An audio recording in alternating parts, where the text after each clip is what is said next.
Hi, I'm Craig. Stay tuned for my comments after the video.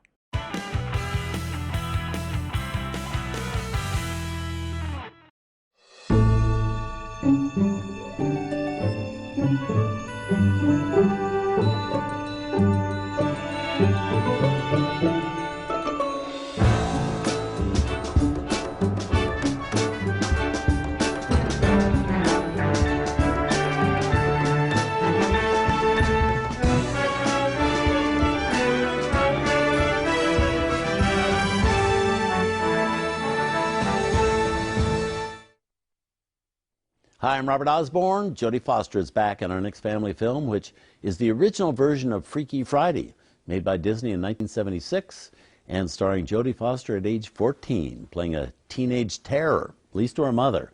Mom is wonderfully played by Barbara Harris, and she doesn't like the way Jodie keeps her room or the way the teenager wears her hair or just behaves in general. Meanwhile, Jodie thinks her mom's the one that's got it easy, sitting around all day waiting for the husband to come home from work and the kids to get home from school. Well, in one of those magical ways, which can happen only in a Disney film, Shazam, they soon find themselves having switched places and bodies, which is what this film is all about. It's based on a novel of the same name written by Mary Rodgers, who also wrote the screenplay. And Mary Rodgers, by the way, is the daughter of the legendary composer Richard Rodgers, who wrote so many great songs. First with Lorenz Hart, as in Rodgers and Hart. Then he wrote with Oscar Hammerstein II, as in Rodgers and Hammerstein. As for 14-year-old Jodie, the same year she was seen in our film, she was also seen in Taxi Driver, playing a character far, far away from any you'd ever find in a Disney film. A teenager who, as is sometimes referred to, plays for pay. That earned Jodie an Oscar nomination for Best Supporting Actress, after which, well, you know how her career has soared since then. She's become a great actress, a dedicated actress, and known for choosing interesting and often unpredictable characters to play and film subjects. But here she is, much earlier, with John Astin as her dad, Mark McClure as the boy next door, and in a small part, the future co-star of the TV series Dallas, Charlene Tilton. From 1976, Freaky Friday.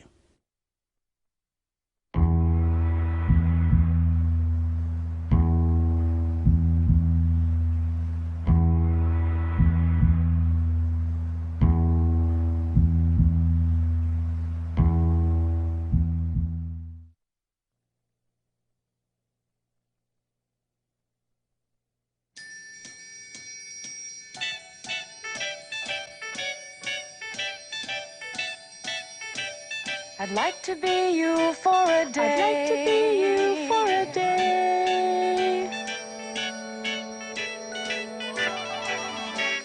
I'd like to be you for a day. I'd like to be you for a day.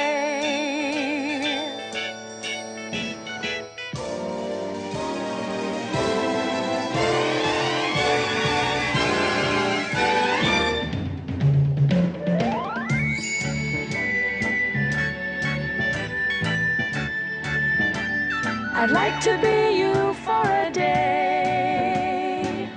I'd like to climb into the dreams you hide, to know the grown-up and the child inside, whatever makes you smile. I'd like to see it, go ahead and free it.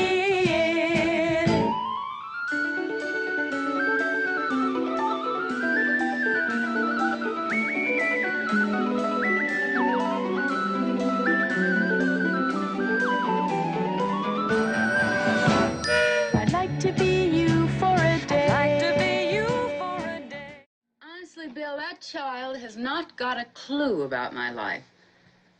Not a single clue. Sounds like a picnic to me. I wish I could switch places with her for just one day.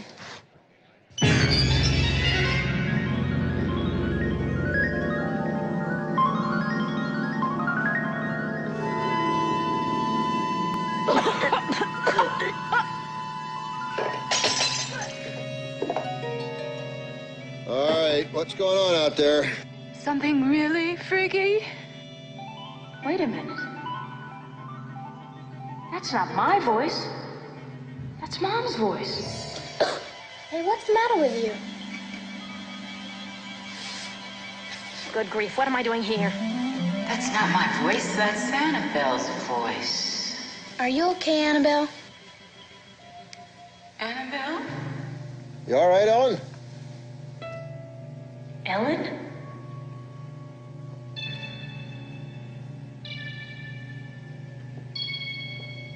Hey, whose foot is that? That's not my foot, that's Mom's foot. Good grief. That's not my hand, that's Annabelle's.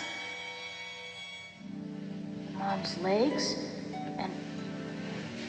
and her stomach, and her, wow.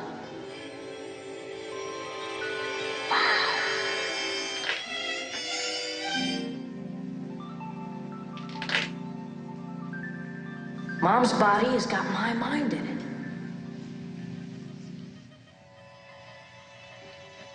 Annabelle's body has got my mind in it. I'm Mom. I'm Annabelle. Hi, Mom. I love your teeth. Annabelle, say something. Who can talk through all this scrap iron? As long as we're comparing Saturdays, I'd like to be in your shoes. And I'd rather be you. Bill, I wouldn't pursue this any further if I were you. You would not want to change places with Ben, believe me. Yeah, you don't want to change places with Dad over there. Oh, yes, I do!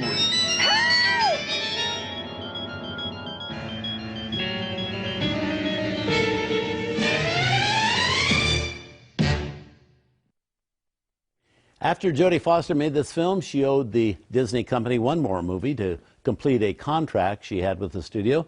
That final Disney film was one we showed earlier this evening, Candleshoe, which teamed Jodie with two great stars from classic Hollywood, David Niven and Helen Hayes. Well, during the time Jodie was a Disney star, she was also taking on very heavy non-Disney type roles in films like Taxi Driver and The Little Girl Who Lived Down the Lane. That Disney contract did get in the way of her getting one particularly interesting offer, though, one from George Lucas to play a prominent role in a sci-fi film he was planning to make. That's true. Jodie was the first choice to be Princess Leia in Star Wars, but she wasn't available because of a Disney commitment. Whereupon George Lucas cast Carrie Fisher. Now, there's no one better than Jodie Foster, but hey, Star Wars without Carrie Fisher, that's unacceptable. Up next, we're going to go behind the scenes of the Disney studios with a TCM original documentary about the Disney legacy of making live-action movies and why Disney started making them in the first place. Tonight on Turner Classic Movies, delve into Disney delights with The Age of Believing, the Disney live-action classics. Then Ramon Navarro stars in the epic silent film Ben-Hur, A Tale of the Christ.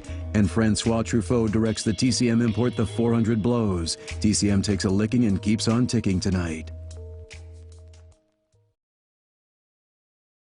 We just watched Turner Classic Movies intro for Disney's Freaky Friday that ran on the channel in 2008. This Disney film was shown on TCM as part of a month-long series of movies called The Family Classics. Freaky Friday is a 1976 Disney film starring Jodie Foster, Barbara Harris, and John Astin. The film is based on the 1972 book Freaky Friday by Mary Rodgers, who also wrote the film's screenplay. Just a bit of additional trivia, Rodgers also wrote the screenplay for Disney's The Devil and Max Devlin, which was released in 1981. In Freaky Friday, mother and daughter switch places through some unexplained magic and experience each other's lives, leading to a greater understanding and appreciation for each other. The film was a big hit for Disney, bringing in $11.5 million domestically and $36 million worldwide. While it may seem like any other Disney film from the 1970s, at the time Disney invested heavily in the project, most notably when it came to the music. In the video, we got to hear a good portion of the film's theme song, I'd Like to Be You for a Day. The song was written by the Academy Award-winning songwriting duo Al Kasha and Joe Hirschhorn. They were also the same duo that wrote all of the songs for Pete's Dragon. The film's musical score was composed by Johnny Mandel, who was an Academy Award nominee for his previous work on the film MASH and its TV show. For the film's director, Disney hired Gary Nelson, who was well known for directing shows like Get Smart, Gunsmoke, Gilligan's Island, and Happy Days.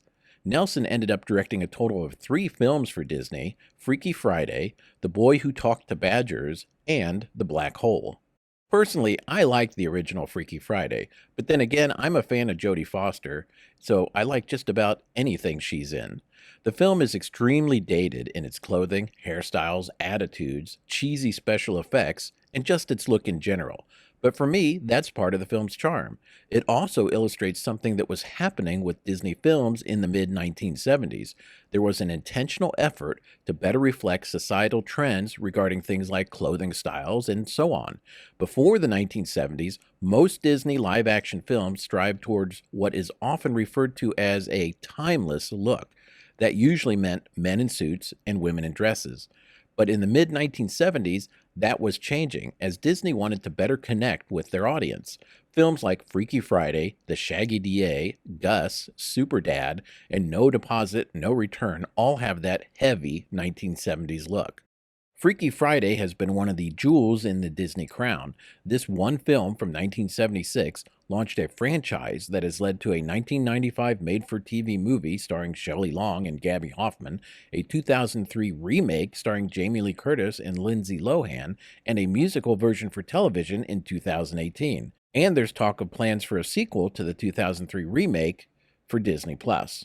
Well, those are my thoughts on this video. If you like these retro videos, please subscribe, give this video a thumbs up, click the notification bell, and leave a comment. All these things really help the channel. Keep watching for more retro videos like this and other retro videos like Retro Talk. Take care of yourself and look out for others. Talk to you later. Bye.